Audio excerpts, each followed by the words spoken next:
हमारी सबसे मुख्य मांग तो ये है कि हम जातिगत जनगणना चाहते हैं, जिसकी जितनी संख्या भारी उतनी उसकी हिस्सेदारी। पहला तो हमारा यही है। दूसरा है ईडब्ल्यूएस जो लागू किया है, वो भी उसमें 50% इन्होंने आरक्षण दे दिया, वो समाप्त किया जाए। दूसरा मैं ये, और तीसरा है ओबीसी के जो संवैधानिक अधिकार है, क्रीमी लेयर है, वो सुप्रीम कोर्ट ने जो फैसला दिया है वो वापस लिया जाए।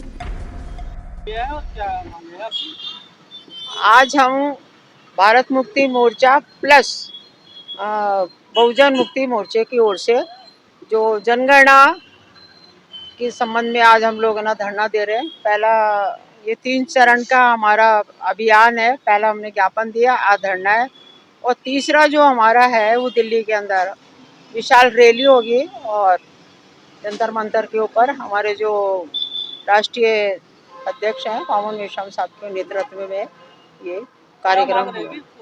हमारी सबसे मुख्य मांग तो ये है कि हम जातिगत जनगणना चाहते हैं, जिसकी जितनी संख्या भारी उतनी उसकी हिस्सेदारी।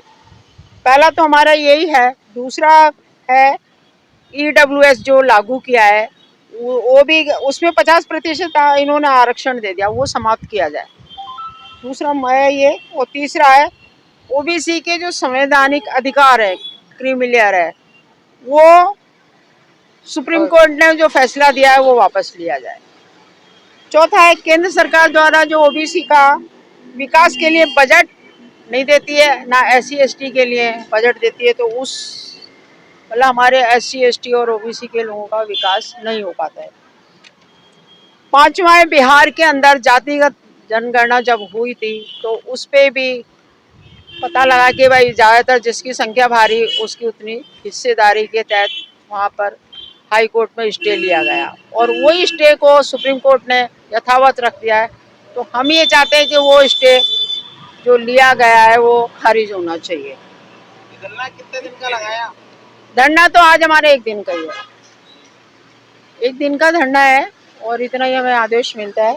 और छठा जो है हमारा, जो 27% ओबीसी को जो आरक्षण दिया जा रहा है वो गलत है, और वो एक ही स्टेट कुछ राज्यों में दे रखा है और कुछ राज्यों में दे नहीं रखा है।